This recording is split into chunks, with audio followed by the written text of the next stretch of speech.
Captain Jack Reynolds stared out the viewport of the Intrepid as the massive alien vessel approached. 3 months ago, humanity had detected the first signs of extraterrestrial intelligence, radio signals from what appeared to be an armada, heading straight for Earth. Governments panicked, militaries mobilized, and humanity prepared for the worst. The Intrepid was Earth's welcoming committee, a hastily assembled diplomatic vessel carrying representatives from the major powers. Jack had been selected to command the mission due to his cool head and diplomatic experience. Standing beside him on the bridge were Dr. Alan Foster, xenolinguist extraordinaire, and Commander Maria Ortiz, military liaison. "Holy hell, that thing is big," whispered Maria, eyes wide as the alien flagship grew larger in their view. The vessel was indeed massive, at least 20 times the size of their own ship, gleaming with an iridescent metal that shifted colors in the starlight. Ornate spires, and what looked suspiciously like decorative flourishes adorned its hull. "They're hailing us," reported Communications Officer Tom Bell, his fingers dancing across his console. "Video and audio." Jack straightened his uniform and nodded. "Put them through." The main screen flickered to life, revealing what could only be described as... Well, Jack wasn't quite sure what he was looking at. The alien had a bulbous purple head with 4 stalked eyes that moved independently of each other. Its body was draped in layers of shimmering fabrics that seemed to change pattern continuously. Behind it stood several other aliens of slightly different coloration, all wearing even more elaborate garments. "Greetings, primitive species," boomed the alien in perfect English, its voice surprisingly deep and resonant. "I am Grand High Emperor, Zoltar XIV, Supreme Ruler of the Galactic Imperium, Lord of the 7 Spiral Arms, Master of 10,000 Worlds, and Bearer of the Sacred Crystal of Calthun." Jack blinked. Greetings, I'm Captain Jack Reynolds of Earth. We come in peace." The alien, Zoltar, puffed up visibly. "Of course you do. All species tremble before the might of the Imperium. We have come to formally accept your planet's surrender and integrate you into our glorious empire. You should feel honored. Only 1 in 20 primitive worlds receives a personal visit from the Emperor himself." Jack shot a glance at Alan, who looked as confused as he felt. "Perhaps there's been a misunderstanding," Jack said carefully. "We're not surrendering our planet. We were hoping to establish diplomatic relations." Zoltar's eyes swiveled independently, all 4 eventually, focusing on Jack with what appeared to be confusion. "Not surrendering? But that's how it works. We arrive, you surrender. We add your cultural and technological distinctiveness to our own. It's tradition." One of the aliens behind Zoltar leaned forward and whispered something. The Emperor nodded vigorously. Of course, you haven't seen the ceremony of intimidation yet." He cleared what passed for a throat and motioned to someone off-screen. "Behold the might of the Imperium!" The screen split to show an exterior view of the massive flagship. Small ports opened along its hull, and dozens of small craft emerged. They began flying in formation, trailing colored smoke behind them. Jack's jaw dropped as he realized what he was seeing. "Are they performing an aerial show?" Maria asked incredulously. "I believe so," replied Alan, adjusting his glasses. "It appears to be their version of shock and awe." As the alien ships continued their elaborate dance, complete with loop-de-loops and figure 8s, Jack felt the corner of his mouth twitch. Then Maria snorted. Then Alan let out a chuckle. Within seconds, the entire bridge crew of the Intrepid had burst into uncontrollable laughter. Zoltar's 4 eyes blinked in rapid succession. "Why are you making that noise? That is not the proper response to the ceremony of intimidation." Jack tried to compose himself, but couldn't quite manage it. "I'm sorry, Emperor Zoltar, but is this a joke?" Emperor Zoltar's 4 eyes swiveled, in different directions, a gesture that Jack was beginning to recognize as confusion or distress. "Joke. Joke? The Galactic Imperium does not joke. Primitive. Our aerial display has struck fear into the hearts of thousands of species. The red swoop of death alone has caused planetary leaders to faint." Dr. Foster cleared his throat, attempting to regain composure. "Emperor, perhaps there's a cultural disconnect here. On Earth, aerial displays are typically entertainment. We perform them at celebrations." The bridge of the Intrepid had fallen awkwardly silent, though occasional snickers still escaped. The Emperor's entourage was whispering frantically among themselves, many gesturing at what appeared to be tablets or data devices. "Impossible," Zoltar declared, though with noticeably less conviction. "Our intelligence indicated your species has barely achieved interplanetary travel. By all metrics, you should be cowering." Tom Bell, the communications officer, had been busy at his station. He looked up with a raised eyebrow. "Captain, I've analyzed their transmission. Their mighty armada consists of exactly one capital ship, the one we're looking at, and those display fighters. They have no other vessels." Jack tilted his head. "Is that true, Emperor?" The alien ruler seemed to deflate slightly. One of his advisors stepped forward, an even more elaborately dressed individual with blue-tinted skin. "Your Magnificence, if I may," the advisor said, bowing deeply. "Our preliminary scans show the humans possess concerning technology." "What concerning technology?" Zoltar demanded. "Well," the advisor continued, "they appear to have developed actual weapons." A moment of silence passed before Jack's eyebrows shot up. "Wait, you don't have weapons? What exactly did you plan to do if we didn't surrender?" The Emperor's eyes all focused on different points around the room, deliberately avoiding looking at the humans. "The ceremony of intimidation has never failed before." Maria Ortiz leaned toward Jack. "Captain, I'm reading their ship now. It's basically a cruise liner. 90% of their power goes to life support and entertainment systems. They have theater halls, swimming facilities, and what looks like shopping centers." Jack stared at the screen in disbelief.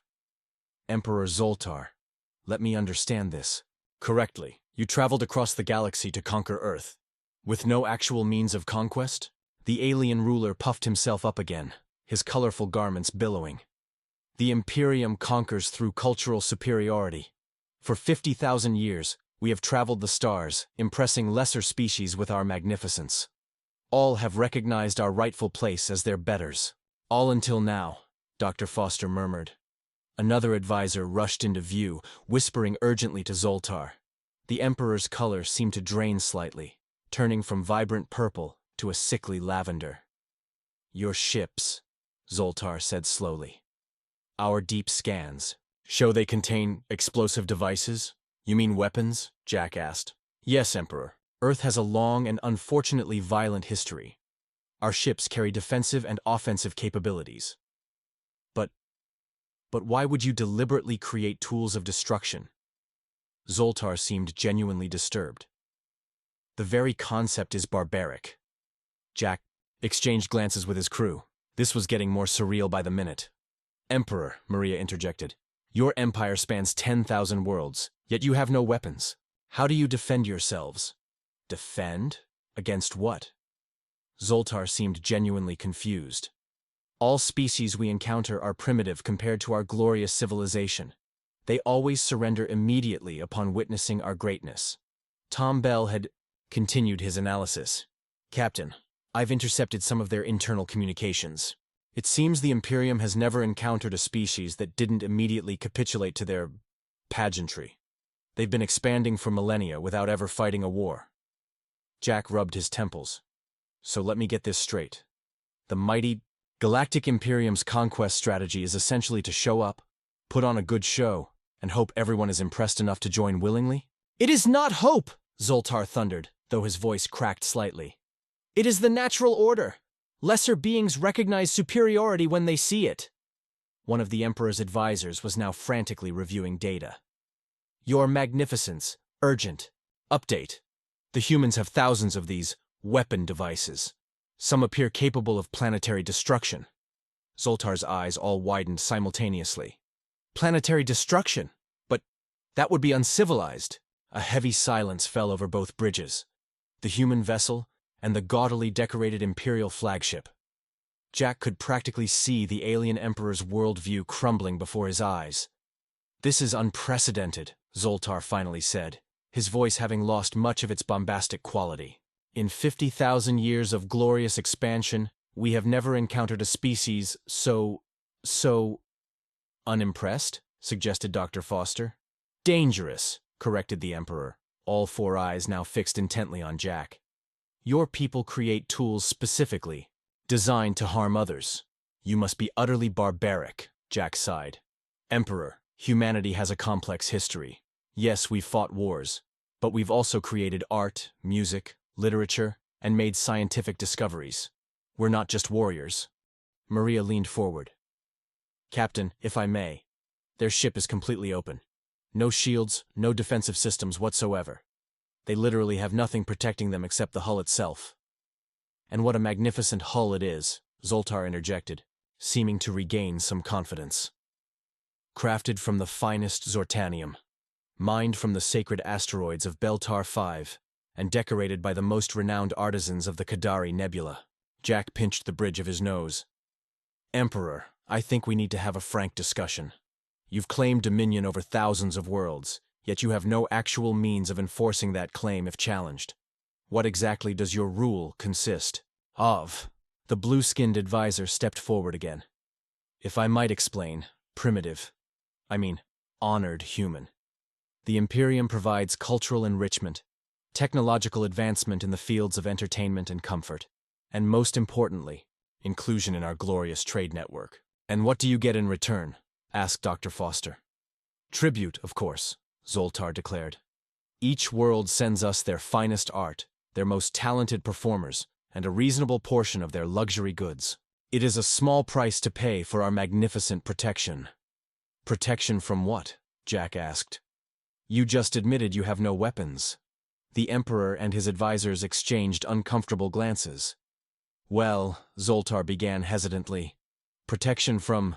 exclusion from the Imperium. No world wishes to be left out of our grand civilization. Tom Bell snorted. So your entire empire is basically a glorified protection racket, except the protection you offer is completely imaginary.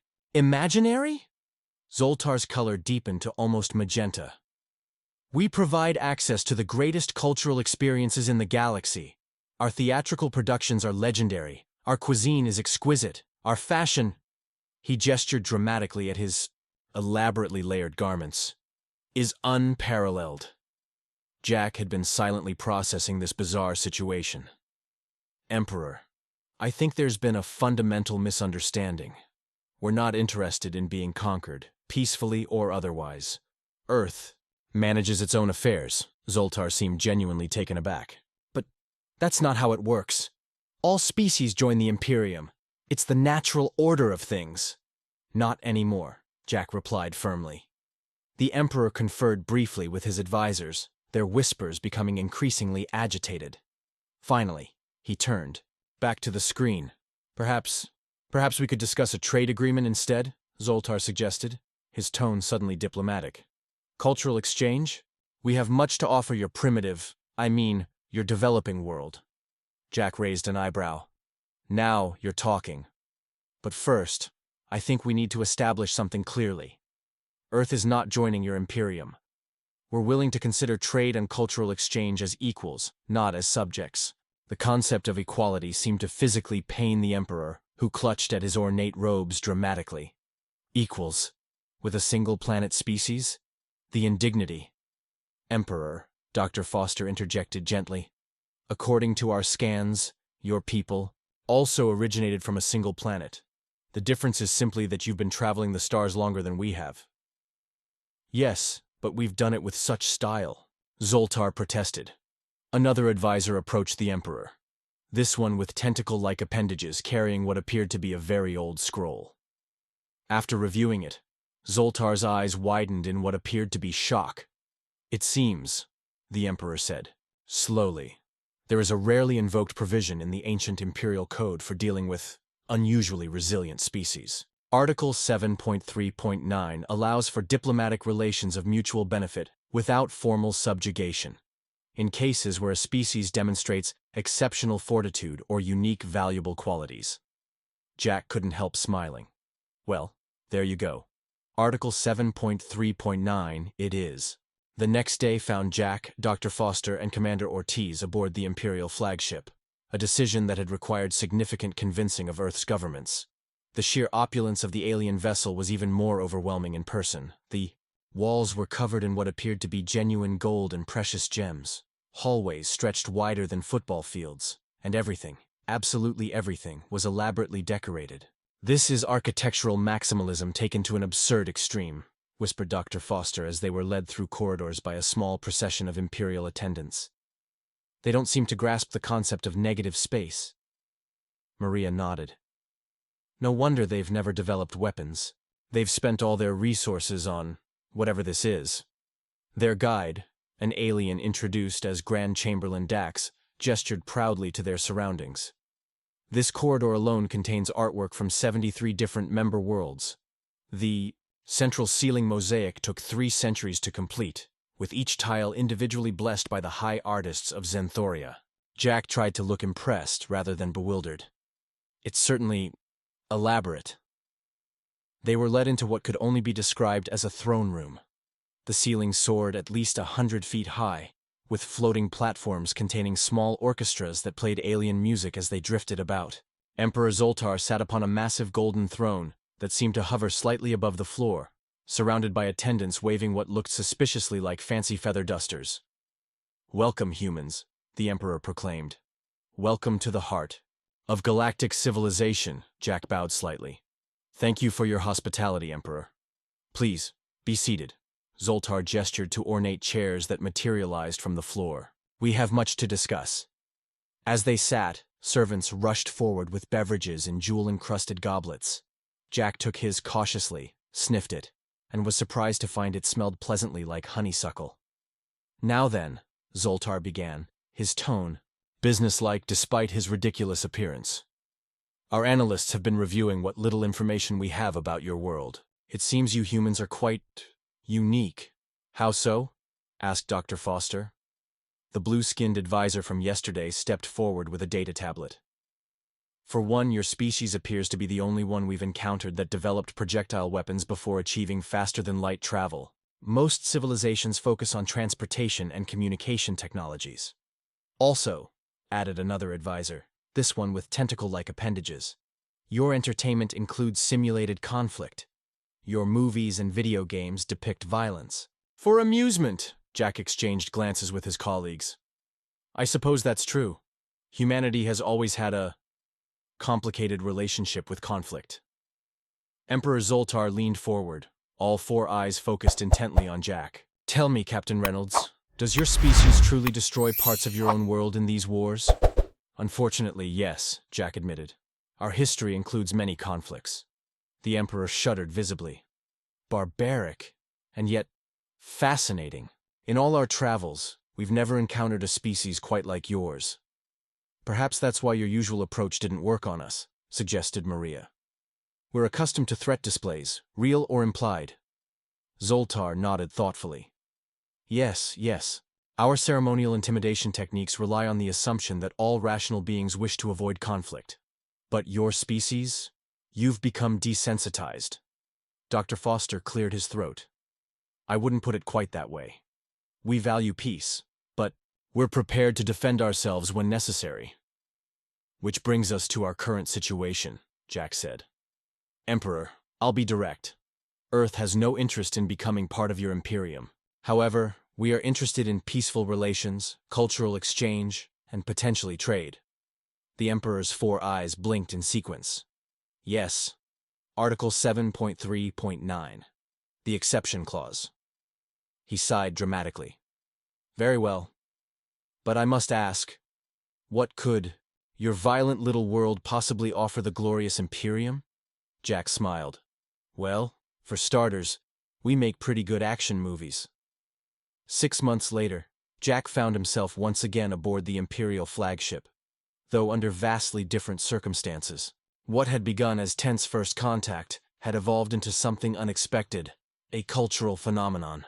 "Captain Reynolds!" Emperor Zoltar exclaimed, arms outstretched in greeting. The Emperor had modified his attire to include what appeared to be a leather jacket over his traditional robes, a fashion choice directly inspired by Earth media. "Welcome back to the magnificent Celestial Palace." Jack nodded respectfully. "Emperor, I see human culture continues to make an impression."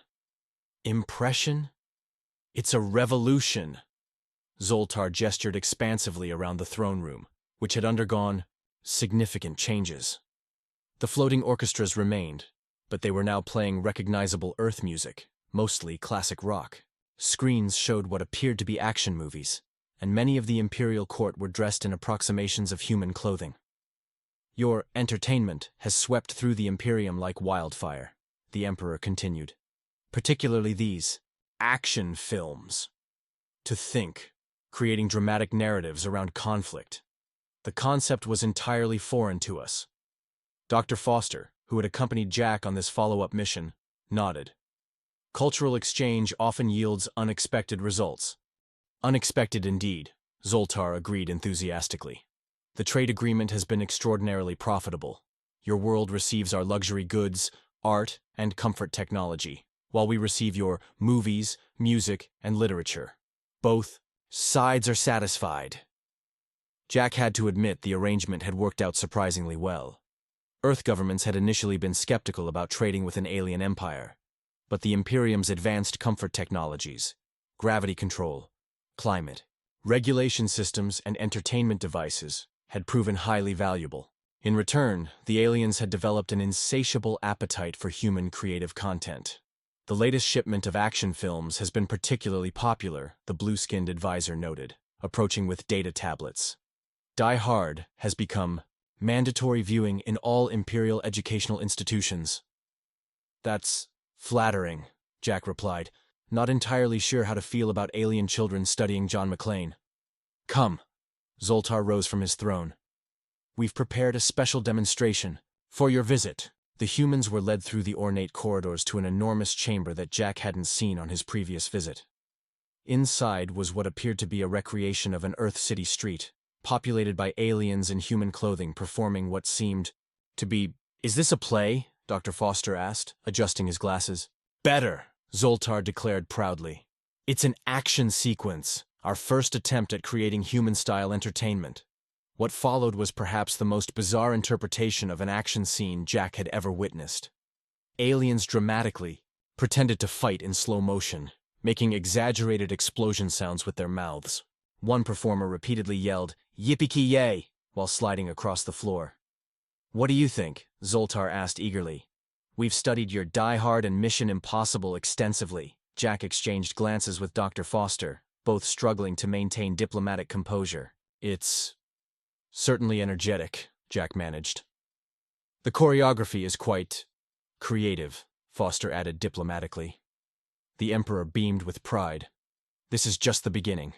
We're establishing an entire new division within the Imperial Cultural Ministry dedicated to action entertainment.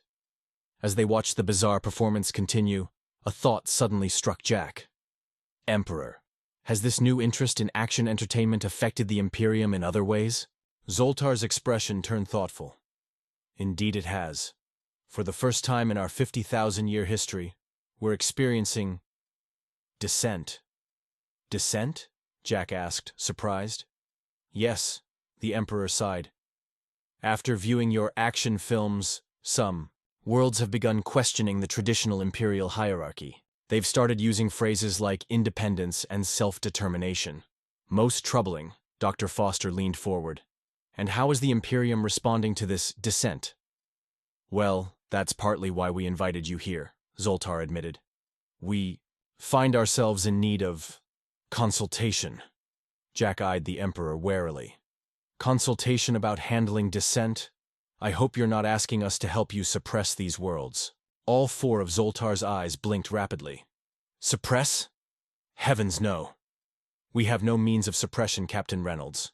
The Imperium has operated on voluntary participation for 50 millennia.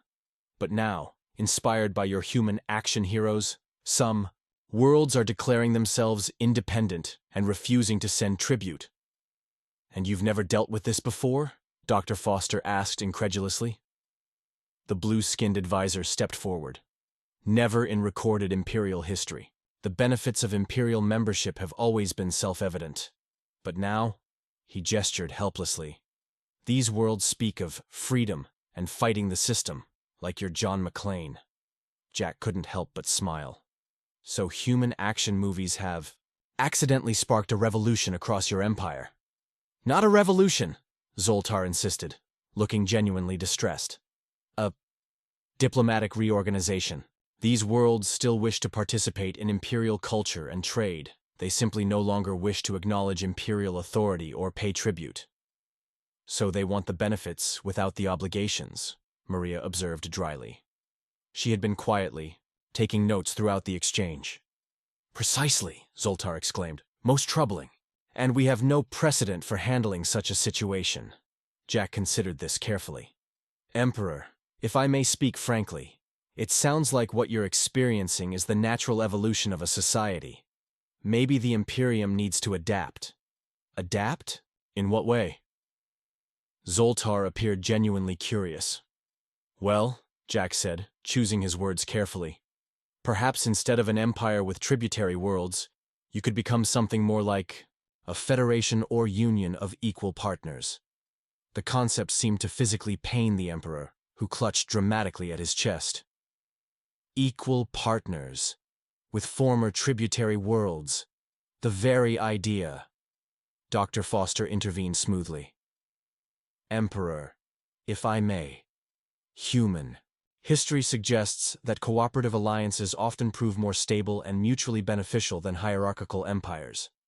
Worlds that choose to participate rather than being compelled tend to contribute more enthusiastically. The Emperor's advisors huddled together, whispering frantically and consulting their tablets. Finally, the blue-skinned one turned back. There is precedent in the ancient texts, he announced. Before the Imperium, our ancestors were part of something called the Galactic Cooperative of Systems. It was less hierarchical. Zoltar appeared, stunned. You mean our glorious Imperium wasn't always an Imperium? Apparently not, Your Magnificence. According to these records, the shift to imperial structure occurred approximately 49,000 years ago, under Emperor Zoltar I. Jack raised an eyebrow. So, you've been running the same governmental system for 49,000 years without any updates? That might be part of the problem. Zoltar slumped in his ornate throne. This is all most distressing. First, we discover a species immune to our ceremonial intimidation. Then, that same species introduces concepts that threaten our entire societal structure. I wouldn't say threaten, Jack offered diplomatically. More like challenge or encourage evolution. The Emperor stared contemplatively into the distance. Perhaps there is wisdom in adaptation. The texts speak of the cooperative era as a time of great prosperity and innovation. Innovation is often driven by challenge and change, Dr. Foster noted. Perhaps a restructuring would bring new vitality to your civilization. Zoltar straightened suddenly. Yes, I see it now.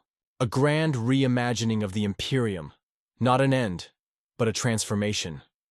His earlier distress seemed to evaporate instantly. We shall call it the Great Imperial Renaissance. Jack exchanged amused glances with his colleagues.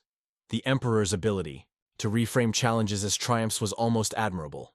And you, humans, Zoltar pointed dramatically at Jack. You shall advise us in this transition. Who better than the species that caused this situation in the first place? I'm not sure that's within our mandate, Jack began. Nonsense, Zoltar declared. This will be the greatest cultural exchange in galactic history. The Imperium evolves, and Earth gains an ally in the stars. Even better, the first revision to imperial governance in 49,000 years will be forever associated with humanity. You'll be legends. Jack sighed. Somehow, he suspected Earth's governments hadn't anticipated becoming constitutional advisors to an alien empire when they sent him on this diplomatic mission. I'll have to consult with my superiors, he said carefully. Excellent. Zoltar clapped his hands together. While you do, we shall prepare for the announcement. The Great Imperial Renaissance begins today. As the Emperor and his entourage bustled away, already planning what would undoubtedly be an absurdly elaborate ceremony, Maria leaned toward Jack. So, she said dryly, we came to meet aliens and accidentally triggered the reformation of a 49,000-year-old galactic government. Not bad for a species that only achieved FTL travel last decade. Jack rubbed his temples. I'm not sure if this is humanity's greatest achievement or our most ridiculous blunder. Dr. Foster smiled. Perhaps it's both. 1 year later, Jack stood in the newly renamed Hall of Cooperative Assembly, aboard what was now called the Galactic Parliamentary Vessel. Gone was the gaudy throne, replaced by a circular arrangement of seats representing member worlds. The hall still maintained some of the imperial aesthetic. The aliens couldn't quite abandon their love of ornamentation, but it was noticeably more functional. Emperor Zoltar, now First Speaker Zoltar, approached Jack with open arms. The alien leader had simplified his attire somewhat, though by human standards it was still ridiculously ornate. Captain Reynolds, welcome to the first official assembly of the Galactic Cooperative. Jack nodded respectfully. Congratulations, First Speaker. The transition seems to have gone smoothly. Smoothly? It's been magnificent, Zoltar declared. Worlds that had declared independence have rejoined under the new charter. Trade has increased by 30%. And the cultural renaissance, the cultural renaissance. The blue-skinned advisor, now bearing the title Minister of Interspecies Relations, approached with data tablets. The reforms have been remarkably successful. By removing mandatory tribute and establishing equal representation, we've actually strengthened galactic cohesion. Dr. Foster, who had been studying the new governmental structure, nodded approvingly. A classic case of adapting to survive. Impressive how quickly you implemented the changes. Well, when one has been doing things the same way for 49,000 years, a little change becomes quite exciting, Zoltar admitted. And speaking of exciting, we have a surprise for you.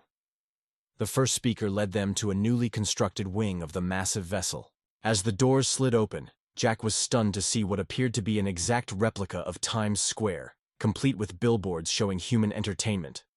Behold, Zoltar announced proudly, the Earth Cultural Center, the first of many to be established throughout the cooperative. This is incredibly detailed, Jack managed, staring at the perfect reproduction. Yes, we've become quite adept at recreating your environments. This facility will serve as a hub for human cultural exchange. Movies, music, art, literature, and of course action entertainment. The Minister of Interspecies Relations stepped forward. Human culture has become the most popular import across all member worlds. Your fiction concept was revolutionary. The idea of creating entirely imaginary scenarios for entertainment. Jack raised an eyebrow. You didn't have fiction before? Not as such, the minister explained. Our entertainment traditionally consisted of elaborate pageantry and displays of actual historical events. The concept of creating stories from nothing was novel. And your action heroes, Zoltar added enthusiastically. They've inspired an entirely new philosophy across the cooperative. The idea that individuals can change systems. That one person can make a difference. Revolutionary! Jack exchanged amused glances with Dr. Foster. The irony wasn't lost on either of them. The same alien civilization that had once attempted to intimidate Earth with colored smoke and aerial displays was now obsessively consuming human action films. First speaker, Jack said. I'm curious. Have you had any second thoughts about the new governmental structure? Any nostalgia for the old Imperium? Zoltar's 4 eyes blinked in sequence. Occasionally, yes. 50 millennia of tradition isn't easily set aside. But the benefits have been undeniable. Member worlds now contribute ideas and innovations rather than simply tribute. The cooperative grows stronger each day. And the military question? Maria asked. She had been promoted to admiral following the successful first contact mission. Yes, Zoltar nodded. Following your advisement, we've established a small defensive fleet. Nothing excessive, just enough to protect trade routes and respond to natural disasters. We still find the concept of weapons distasteful. Jack smiled. Some might say that's to your credit. As they continued the tour, Jack found himself reflecting on the bizarre chain of events that had led to this moment. What had begun with humans laughing at an alien emperor's pompous display had somehow resulted in the peaceful reformation of a galaxy-spanning civilization. Later, as the Earth delegation prepared to return to their ship, Zoltar pulled Jack aside. Captain Reynolds, I must confess something, the first speaker said, lowering his voice.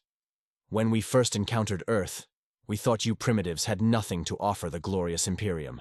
And now? Jack asked. Zoltar's expression turned serious, all four eyes focusing on Jack. Now I understand that the Imperium had grown stagnant. For millennia, we expanded without challenge, accumulated without purpose, existed without growth. Your species, with your strange history of conflict and creation, your stories of individuals changing worlds, you've given us something we never knew we lacked. And what's that? Perspective, Zoltar replied simply. The understanding that comfort and stability, while valuable, can lead to stagnation without occasional disruption. Jack nodded. Human history is full of disruptions.